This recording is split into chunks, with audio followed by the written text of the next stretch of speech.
Oi, eu sou o Lorival Santana e está começando mais um episódio do CNN Mundo. Aqui você ouve notícias sobre a política, a economia e tudo mais o que acontece nos quatro cantos do mundo, com muita análise e depoimentos de quem vive os acontecimentos em primeira mão. No episódio de hoje, a discussão sobre a necessidade de uma terceira dose ou dose de reforço para melhorar a eficácia das vacinas contra o coronavírus. O que significa a chegada da variante indiana ao Brasil? Um estudo realizado no Reino Unido mostra que ela é mais transmissível. A Argentina sofre um expressivo aumento de mortes por Covid. E vamos explicar também o massacre de 16 pessoas numa região isolada do Peru, há pouco mais de uma semana do segundo turno da eleição presidencial. Teremos o depoimento do jornalista peruano Ricardo León, autor de um livro sobre o líder do grupo considerado narcoterrorista responsável pelo massacre. Vamos analisar também a ida do presidente Jair Bolsonaro à posse de Guillermo Lasso, no Equador, e o desvio de um avião na Belarus para a detenção de um jornalista crítico a Alexander Lukashenko, o último ditador da Europa. Tudo isso e muito mais aqui no CNN Mundo.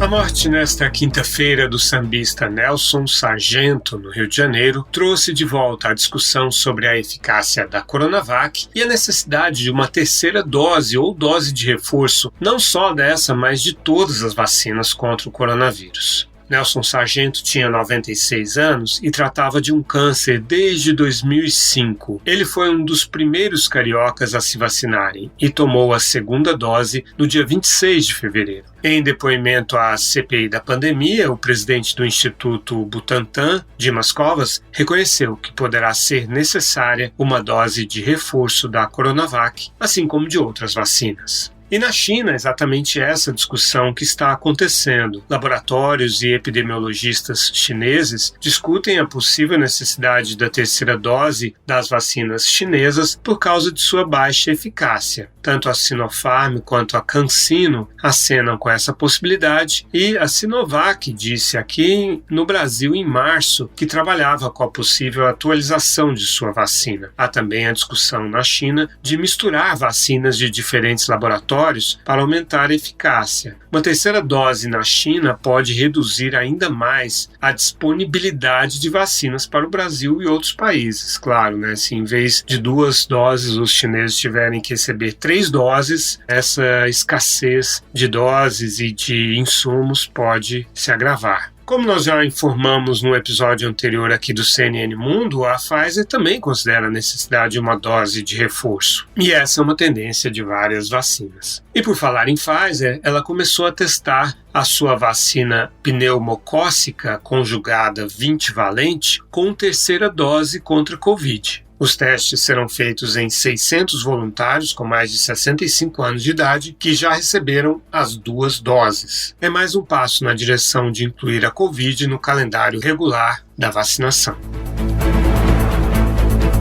E a variante indiana chegou ao Brasil. Ela foi identificada em um passageiro de 32 anos que mora no Rio de Janeiro. Ele desembarcou no Aeroporto Internacional de Guarulhos no sábado, dia 22, voltando da Índia, e seguiu para o Rio de Janeiro em um voo doméstico. Também a Secretaria de Saúde do Maranhão anunciou ter identificado a cepa em 6 tripulantes do navio MV Shangon Daji, um deles um indiano de 54 anos que foi entubado em estado grave. O navio tem bandeira de Hong Kong, saiu inicialmente da Malásia, parou na cidade do Cabo, na África do Sul, onde embarcaram os atuais 24 tripulantes. Ele está agora fundeado na costa do Maranhão. Segundo a Organização Mundial de Saúde, a variante indiana já foi identificada em 53 países. E as autoridades de saúde também monitoram pelo menos 12 pessoas que tiveram contato com o morador do Rio de Janeiro infectado pela cepa originária da Índia.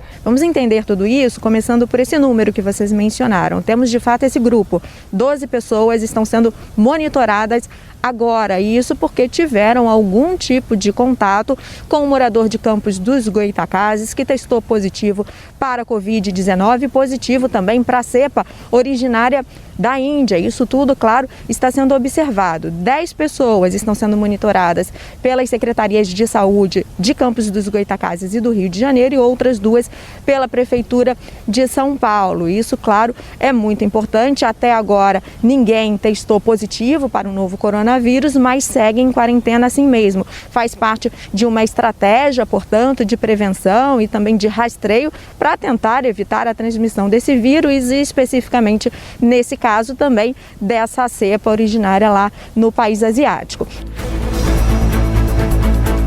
Um painel de cientistas que assessora o governo britânico publicou agora no dia 12 o que eles chamam de uma declaração de consenso, na qual concluem, com base no estudo das taxas de transmissão das variantes no Reino Unido, que a variante da Índia é mais de 50% mais transmissível do que a variante do Reino Unido. Em média, a taxa de reprodução no Reino Unido está em 1, ou seja, R1. Uma pessoa que contrai o vírus transmite para uma pessoa. A taxa da variante indiana no Reino Unido é de 1,64. 38 milhões de britânicos já receberam ao menos a primeira dose da vacina. Isso representa 56% da população de 68 milhões. Na Inglaterra, pessoas com mais de 30 anos já estão se vacinando. E, de acordo com esse estudo, de maneira geral, a curva da epidemia na Inglaterra deveria estar plana, encolhendo devagar ou crescendo devagar. Mas, em algumas localidades,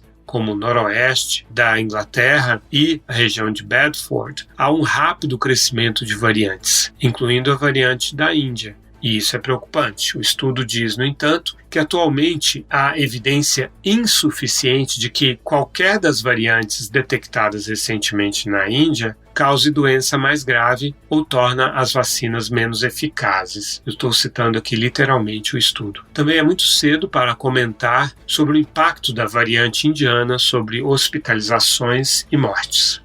De qualquer forma, o governo francês impôs 14 dias de isolamento para viajantes vindos do Reino Unido por causa da proliferação da variante indiana entre os britânicos. O Brasil devia ter mais cuidado com as pessoas que vêm de fora. O painel de cientistas da Organização Mundial de Saúde, que avalia a autorização emergencial da Coronavac, pediu ao laboratório Sinovac mais dados sobre a segurança da vacina e também sobre o processo de fabricação para saber se cumprem os padrões da OMS. Pelo calendário da OMS, a previsão era aprovar a Coronavac ainda neste mês de maio, mas poderá ficar só para junho. No dia 7 de maio, o comitê da OMS aprovou a vacina da Sinopharm, também chinesa. Pelo calendário da OMS, a previsão era aprovar a Coronavac em maio, mas deve ficar agora para junho. No dia 7 de maio, o comitê da OMS aprovou a vacina da Sinopharm, também chinesa. Na mesma semana, eles avaliaram a Coronavac, mas constataram que não havia informação suficiente para chegar a uma conclusão. Não está claro por que a Sinovac não enviou os dados a tempo. Há um estudo sobre a eficácia da Coronavac no Chile, já com os dados da vacinação em massa, mas os resultados ainda estão sendo analisados por cientistas chilenos. A Sinovac tem menos experiência com os processos de autorização da OMS do que os grandes laboratórios ocidentais, por exemplo. Embora uma vacina para hepatite A, desenvolvida pela Sinovac, tenha sido aprovada em 2017 pela OMS. A OMS está sob pressão internacional para aprovar a Coronavac para aumentar a oferta de vacinas, principalmente para os países mais pobres, porque para a vacina entrar na coalizão da COVAX precisa de autorização da OMS. Segundo o jornal do Wall Street Journal, os funcionários da COVAX tentaram obter com a Sinovac detalhes sobre preços, cronograma de entrega e número de doses, mas também enfrentaram dificuldades de obter informações detalhadas. Estudos do desempenho das vacinas nos países em que a imunização está mais avançada revelam que as vacinas que usam a tecnologia mRNA, ou seja, mensageiro RNA, que é o caso da Pfizer e da Moderna, previnem a transmissão do vírus melhor do que as tradicionais. É isso que pode explicar a contenção da transmissão em Israel, por exemplo, que usou a Pfizer. e não nas Ilhas Seychelles, que vacinaram 60% da população com a chinesa Sinopharm e 40% com a AstraZeneca. Nas Seychelles, a transmissão continua alta, já em Israel, a transmissão baixou muito. Isso indica que, no futuro próximo, os governos poderão se interessar mais pelas vacinas da Pfizer e da Moderna do que as outras vacinas. A Pfizer e a Moderna usam essa tecnologia nova, o mensageiro RNA, que traz, então, uma proteína com as informações sobre o coronavírus. Já as vacinas, por exemplo, AstraZeneca, Johnson e a Sputnik, usam um adenovírus com informação do coronavírus. E a Sinopharm e a Sinovac, por exemplo, usam o próprio coronavírus inteiro, mas inativo. Essas duas últimas são técnicas mais tradicionais. A Espanha libera, a partir desse dia 7 de junho, a entrada de viajantes imunizados com vacinas aprovadas pela Agência de Medicamentos Europeia ou pela OMS. Ainda não é o caso da Coronavac, como a gente vinha dizendo, que está sob análise da OMS. Já a AstraZeneca, sim, é uma vacina europeia. A Pfizer também já foi aprovada na Europa. O governo americano elevou o risco de viagens para o Japão ao nível 4, que é o nível mais elevado, o mesmo do Brasil, por sinal. Isso é mais um obstáculo à realização dos Jogos Olímpicos de Tóquio, marcados para começar no dia 23 de julho. Isso por causa do surto de coronavírus no Japão. Lá tem 572 casos por 100 mil habitantes. Ou seja, ele está em 35º lugar no ranking, lembrando que o Brasil está em 3º lugar no mundo, com 7.638 casos por 100 mil habitantes. As mortes no Japão são 10 por 100 mil habitantes, no Brasil são 213. Mesmo assim, a situação do Japão preocupa. Eles têm tido em torno de 4.500 casos novos por dia e mais de 70 mortes, que é um nível que foi alcançado durante o inverno. Agora é primavera, perto do verão. Então, no tempo mais quente, deveria ser mais tranquilo do que no tempo frio. A questão é que apenas 2% dos japoneses foram vacinados até agora. O Japão demorou bastante para aprovar as suas vacinas. Aprovou a da Pfizer no dia 14 de fevereiro e apenas há 2 semanas foi que aprovou as vacinas da Moderna e da AstraZeneca. E apenas no dia 14 de maio foi que aprovou as vacinas da Moderna e da AstraZeneca. Como a gente já contou aqui para você, uma associação que representa 6 mil médicos de Tóquio pediu ao governo para não realizar os Jogos Olímpicos no Japão, em Tóquio, porque os hospitais já estão lotados. Um abaixo-assinado pedindo o cancelamento dos Jogos Olímpicos de Tóquio reuniu 350 mil assinaturas em apenas 9 dias. O CEO da empresa de varejo online Rakuten disse que insistir nos Jogos seria uma missão suicida. O presidente do Comitê Olímpico Internacional, Thomas Bach, disse que o comitê organizador local e as autoridades japonesas tomarão a decisão certa e que até agora a situação parece contornável.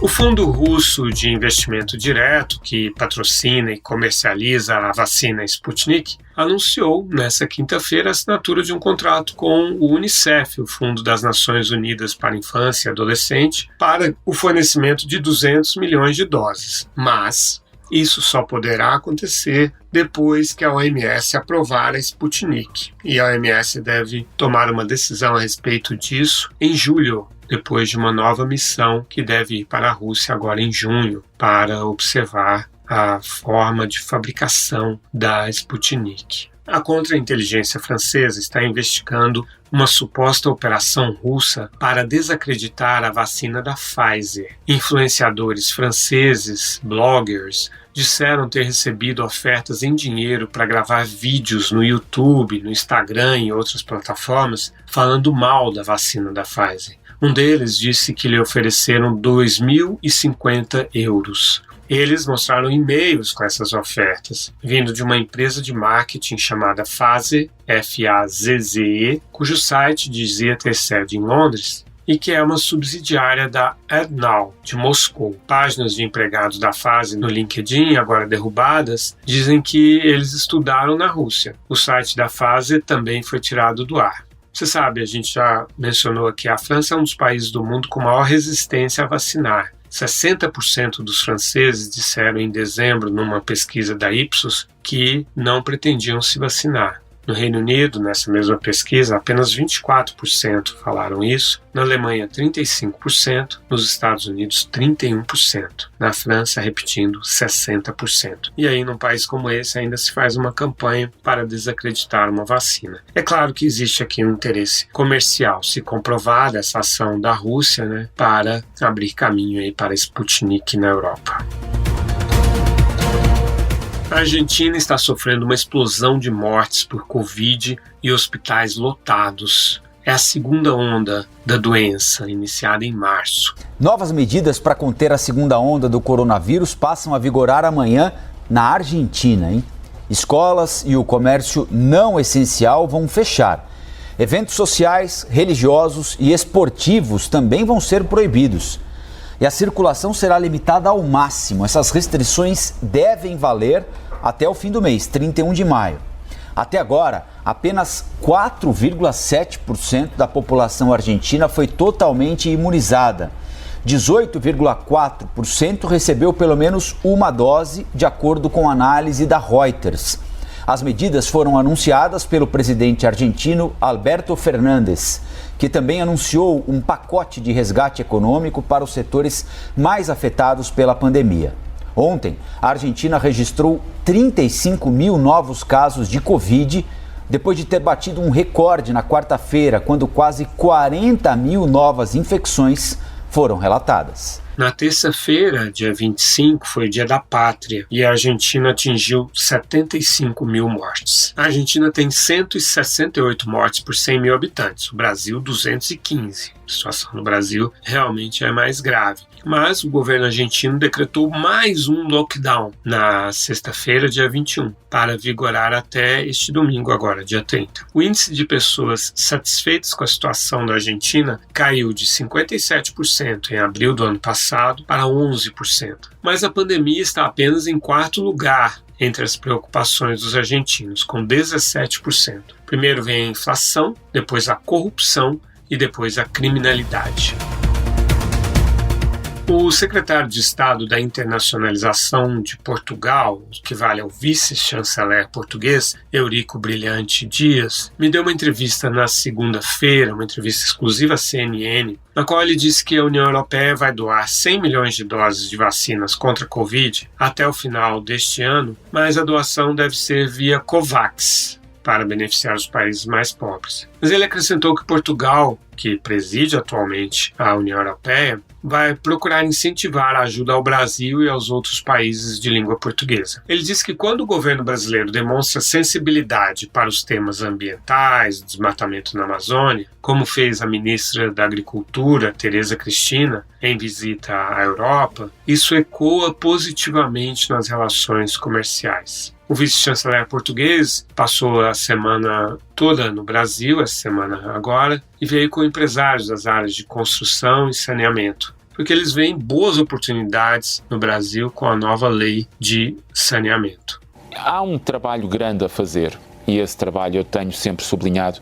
Há sempre um trabalho a fazer de comunicação daquilo que nos parece sempre ter sido a posição dos nossos amigos brasileiros, que é preservação da floresta e o compromisso, mais do que isso, o compromisso do Brasil com os acordos, com o Acordo de Paris e com o compromisso do Brasil no que diz respeito ao combate às alterações climáticas. Essa informação que temos vindo a recolher e que deve ser difundida é uma informação importante, é uma informação que tem que chegar aos decisores para robustecer, naturalmente neste caso, aquelas que são negociações necessárias para uma rápida ratificação do acordo entre a União Europeia e o Mercosul. E por isso Portugal tem aqui uma posição muito, muito construtiva sempre. A União Europeia vai doar 100 milhões de doses de vacinas contra a Covid até o fim do ano. Qual será o critério para a escolha dos países destinatários? Evidentemente, a nossa primeira prioridade, e aquilo que defendemos, é que a União Europeia deve privilegiar sempre os países com recursos mais limitados, com rendimentos mais baixos, e esse é o critério base e fundamental que nós temos vindo a defender no quadro da presidência. Num vídeo gravado para a abertura da Assembleia Mundial da Saúde da OMS, o ministro da Saúde, Marcelo Queiroga, disse que mais de 90 milhões de doses tinham sido distribuídas e 55 milhões de brasileiros tinham sido vacinados. Isso no início da semana. Esses dados contradizem o próprio vacinômetro do Ministério da Saúde, segundo o qual, naquele momento, 57,8 milhões de doses tinham sido aplicadas e 39,2 milhões de pessoas receberam uma dose no Brasil e 18,5 milhões 2 doses. O ministro falava em 55 milhões de brasileiros vacinados, mas era no máximo 39,2 milhões que receberam ao menos uma dose. O presidente Jair Bolsonaro foi na segunda-feira, dia 24, à posse do novo presidente do Equador, Guillermo Lasso. Ele que é um ex-banqueiro, um ex-empresário, considerado de centro-direita ou de direita. Foi mais um gesto do Bolsonaro para prestigiar os presidentes considerados de direita. O Bolsonaro foi à posse de Luiz Lacalle Pou, no Uruguai, em março de 2020. O Lacalle Pou também é considerado de direita, mas não foi à posse de Alberto Fernandes, da Argentina, em dezembro de 2019. Ele mandou o vice Hamilton Mourão. E nem à posse de Luiz Arce, na Bolívia, ele que tinha sido ministro do Evo Morales, de esquerda, em novembro do ano passado. Para essa posse foi apenas o embaixador do Brasil em La Paz. É uma forma do presidente mostrar o desagrado dele pelos governos de esquerda. Mas olha, o Brasil é uma potência regional, ele precisa dialogar com todos os países da região para exercer uma liderança e tirar proveito dessa liderança nos fóruns internacionais. A vantagem de você ser um líder é que você pode conversar com os países da região e, com isso, extrair vantagens. Vantagens que podem se traduzir em mais vacinas para o Brasil, em mais credibilidade, por exemplo, para conseguir o pagamento adiantado dos serviços ambientais da Amazônia, que é um objetivo do governo brasileiro. Os presidentes americanos, por exemplo, eles conversam com os presidentes russos e chineses, ao mesmo tempo em que os Estados Unidos mantêm armas nucleares, frotas de porta-aviões, submarinos, manobras militares para conter a Rússia e a China, e vice-versa. Porque os países precisam conversar como adultos, não podem ficar emburrados como se fossem crianças. O filho do presidente, no dia da posse, o Eduardo Bolsonaro, tuitou o seguinte, aspas, já em Quito, reunião com autoridades do Ministério das Relações Exteriores do Equador. Manifestei a importância de que eventuais futuros acordos comerciais não venham recheados com matérias estranhas, jabutis, como, por exemplo, ideologia de gênero, pois isso atrai resistência à sua aprovação no Congresso. Interessante porque o próprio Guillermo Lasso, que é considerado de direita, no discurso de posse, ele disse o seguinte, abre aspas, um país com enormes desigualdades entre o mundo rural e urbano, um país que falhou com a educação e criação de oportunidades à juventude, que mantém os cidadãos no esquecimento, onde ser uma mulher não é somente um fator, mas um perigo existencial. Ou seja, o Guillermo Lasso está sim preocupado com as questões de gênero, portanto os bolsonaros se colocaram aí à direita do presidente que tomou posse no Equador. Você se lembra, antes do Guillermo Lasso estava o Lenín Moreno, que foi um presidente que usou uma política econômica ortodoxa e permitiu as investigações de denúncias contra o ex-presidente Rafael Correa, do qual ele tinha sido vice, o Lenín Moreno. Então ele foi considerado um traidor pela esquerda. O Rafael Correa foi condenado por receber propinas da Odebrecht e está exilado na Bélgica. No Peru, um massacre atribuído ao grupo do narcotraficante Víctor Quispe Palomino, líder da facção militarizado Partido Comunista do Peru, que é um remanescente do extinto Sendero Luminoso, deixou 16 mortos na região montanhosa ao redor de São Miguel de N, na região do Vrain, uma área pouco povoada e dedicada à produção de cocaína. Panfletos encontrados no local defendiam o boicote ao segundo turno da eleição presidencial, que vai ser realizada no dia 6 de junho. E se referiam aos eleitores de Keiko Fujimori, uma das candidatas aí ao segundo turno, de direita, como traidores. Porque o pai dela, o Alberto Fujimori, que foi presidente, foi condenado a 25 anos de prisão por crimes contra a humanidade por causa da atuação de esquadrões da morte no combate ao Sendero Luminoso quando ele era presidente. As pesquisas dão vantagens variadas de acordo com a pesquisa ao professor rural e sindicalista Pedro Castillo contra a Keiko Fujimori, que é a líder oposicionista. O Alberto Fujimori foi indultado em dezembro de 2019 mediante um acordo com o então presidente Pedro Pablo Kuczynski. Esse é um caso complexo e por isso a gente ouve agora, diretamente de Lima, no Peru, o depoimento do jornalista peruano Ricardo León, editor de nacional do Diário do Comércio do Peru e autor do livro Aliás, Jorge, a vida isolada e proibida de um terrorista desertor, referindo-se ao Víctor Quispe Palomino, o líder do militarizado Partido Comunista do Peru que executou o massacre. Meu nome é Ricardo León, sou jornalista do Diário do Comércio de Lima, Peru. Pela informação que se tem até o momento, os autores do massacre seriam um esquadrão da morte composto por remanescentes do Sendero Luminoso, que agora operam muito perto das máfias do narcotráfico que existem e continuam operando nos vales dos rios Apurímac, Ene e Mantaro, uma região conhecida como Vraim, a área de maior produção da folha de coca e de cocaína do Peru. A atividade do Sendero Luminoso tem variado ao longo da história. Inicialmente era um grupo muito ideologizado, que propunha o marxismo, leninismo e maoísmo. Tinham uma ideologia muito forte. Eram dirigidos por Abimael Guzmán, um professor universitário e filósofo com um dogma bastante rígido. Era um movimento quase messiânico. Eles arrasaram com vilarejos inteiros e travaram uma guerra muito cruel no interior do país, sobretudo na Serra do Sul, na região do Ayacucho. Abimael Guzmán foi detido em 1992 e o Sendero Luminoso se dividiu em duas facções, uma que propunha terminar a guerra, firmar acordos de paz, e a outra que se internou no Vraim, esse lugar ao qual nos referimos para continuar a luta armada. Com o passar do tempo, e sendo que cada vez eram menos numerosos e ocupavam territórios menores, eles já não buscam agora obter o poder.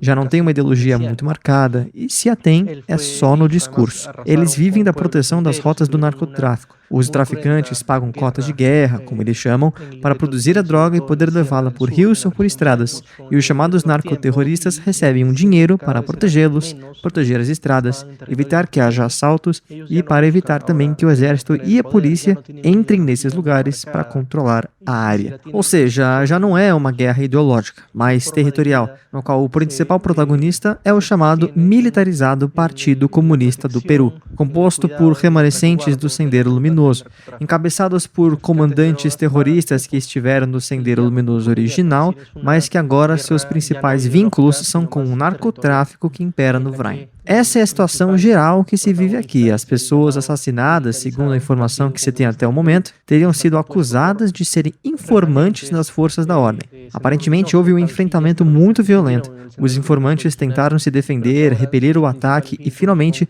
16 pessoas foram assassinadas muito cruelmente. Eu não diria que o episódio tem relação com o segundo turno das eleições presidenciais, mas diria que pode ter algum impacto, ao menos imediato. No dia 6 de junho, o Peru elege seu ou sua presidente. De um lado está Keiko Fujimori, mais próxima da direita conservadora, e, de outro lado, Pedro Castillo, líder sindical, professor do ensino público, vem de uma área empobrecida, ao redor do qual a personagem de esquerda, em alguns casos, radical. Então, o país está muito polarizado nessa questão. Fujimori acusa Castillo de abrigar entre seus colaboradores próximos pessoas que têm tido vínculos com o Sendero Luminoso de antes e o Sendero Luminoso de agora. Então, um atentado dessa natureza inevitavelmente interfere na campanha. O efeito imediato é: que medo, ainda há terrorismo no Peru. Mas faltam 10 dias, e nesses 10 dias tudo pode acontecer. No Peru, as eleições se definem quase sempre no último instante. Não sei se isso poderá ter um efeito de médio prazo, como é o caso das eleições.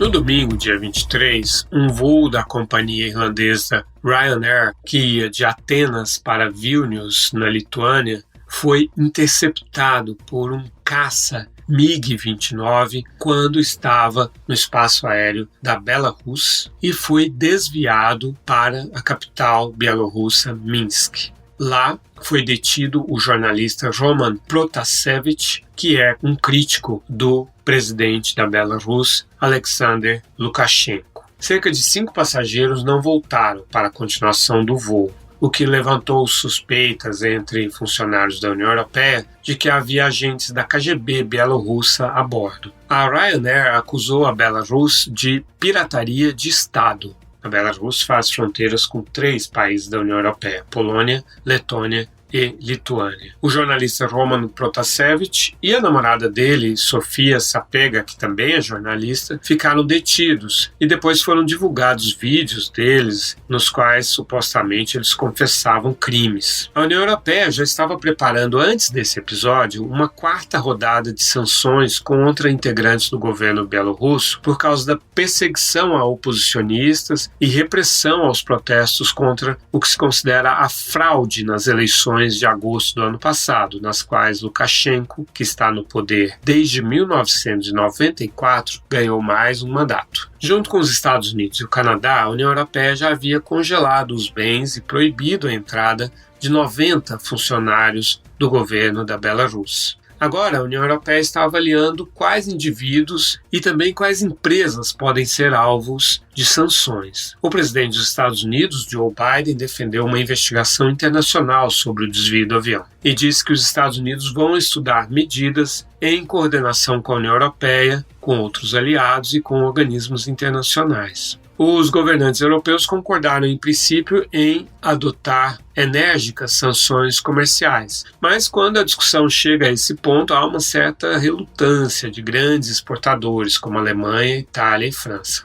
Por exemplo, com relação à Alemanha, 350 empresas alemãs podem ser prejudicadas por sanções comerciais contra a Belarus. De qualquer forma, a União Europeia decidiu imediatamente proibir o trânsito de aviões de companhias europeias pelo espaço aéreo bielorrusso e também a entrada no espaço aéreo europeu da Belavia, a companhia aérea da Belarus. Lukashenko disse na quarta-feira no parlamento que o avião foi desviado por causa de suspeitas de bomba e que os Estados Unidos teriam feito a mesma coisa. Essa é uma visão interessante e que foi adotada também pela Rússia. A porta-voz da chancelaria russa escreveu no Facebook que o chocante é o Ocidente chamar o incidente bielorrusso de chocante. Ela lembrou que em 2013, você se lembra também, a pedido dos Estados Unidos, o avião que trazia de Moscou o então presidente da Bolívia, Evo Morales, foi forçado a pousar na Áustria, porque os americanos suspeitavam que ele estava dando uma carona para o Edward Snowden, que fez aquelas revelações sobre a forma de atuar das agências de inteligência americanas e se exilou em Moscou. Bom, todo esse episódio, em princípio, isola mais ainda o Alexander Lukashenko, considerado o último ditador da Europa, e coloca o Lukashenko mais ainda na dependência do Vladimir Putin da Rússia.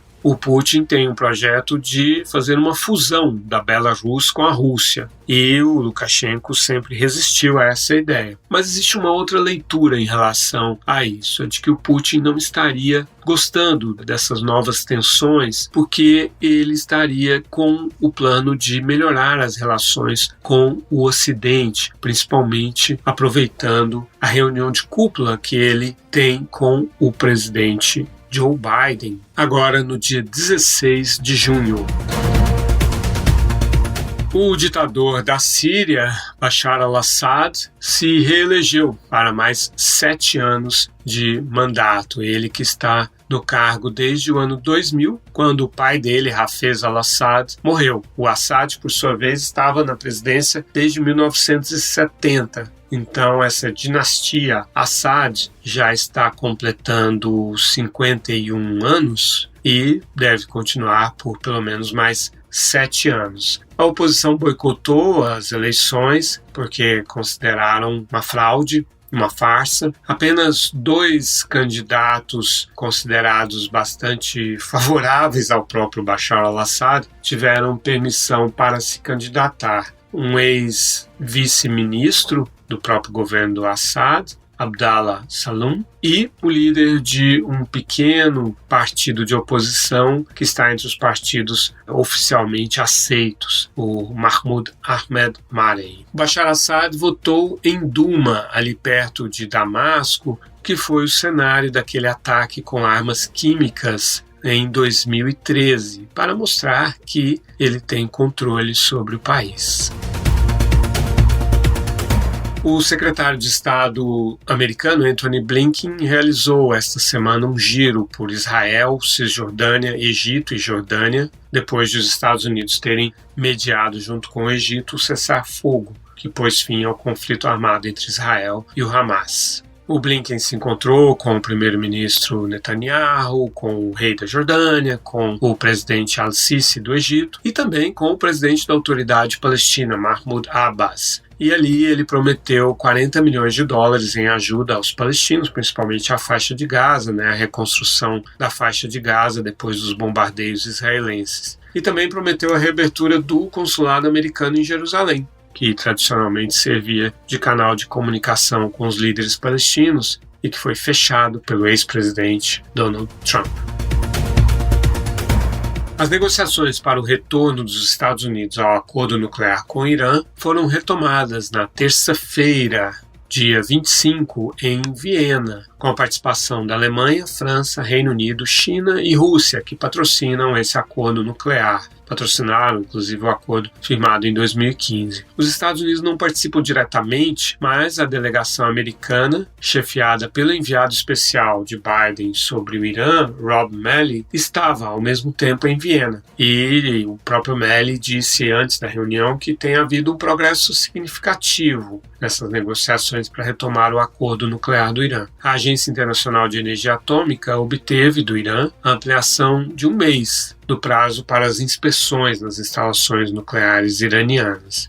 Por outro lado, o Conselho de Guardiães, subordinado ao líder espiritual Ali Khamenei, vetou a candidatura a presidente do presidente do parlamento, Ali Larijani, de origem conservadora, mas que vinha se aproximando do centro, e do presidente moderado, Hassan Rouhani. As eleições são agora no dia 18 de junho para presidente do Irã. O Conselho vetou também o ex-presidente Mahmoud Ahmadinejad, aquele nacionalista, conservador, que acabou disputando influência com o líder espiritual no período em que foi presidente. Tinha uma retórica muito abrasiva e acabou chamando a atenção do mundo para o programa nuclear iraniano e desencadeando as sanções, isso em meados da década dos anos 2000. Eu cobri aquela crise lá em 2006, depois da reeleição considerada fraudulenta do Ahmadinejad em 2009, cobri as eleições do parlamento iraniano em 2012 e voltei lá também em 2018.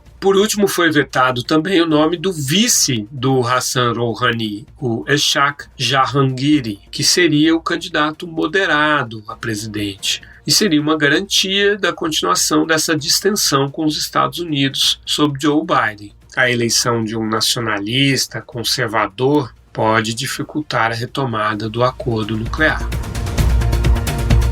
Por último, em Myanmar, a ex-líder do país civil, Aung San Suu Kyi, apareceu em público pela primeira vez desde o golpe militar de 1º de fevereiro. Ela participou de uma audiência num tribunal. Foi a primeira vez também que ela pôde conversar pessoalmente com seus advogados. Antes, as conversas foram por videoconferência e na presença de carcereiros. E aqui termina este episódio do CNN Mundo. Não deixe de assinar o programa em seu agregador de podcasts favorito para receber uma edição nova a cada sexta-feira a partir das 10 da manhã. Obrigado pela sua companhia e até a próxima. Com a apresentação de Lourival Santana, este podcast foi produzido pela Maremoto para CNN Brasil. Pauta e apresentação, Lourival Santana. Pesquisa e sonoras, de Daniel Miller e Thaís Ilhéu. A produção é de Lourival Santana e Danilo Santana. Não somos parentes, hein? Edição e sonorização, Nathan Kleshman. Coordenação geral, Paula Weinberg. Coordenação de produto, Verônica Schneider. Coordenação editorial, Diego Toledo. E direção de jornalismo digital, Daniel Tosi. Lembrando que você também pode ouvir o CNN Mundo no site da CNN Brasil. Aproveite para conhecer os nossos outros programas em áudio. Acesse cnnbrasil.com.br/podcasts.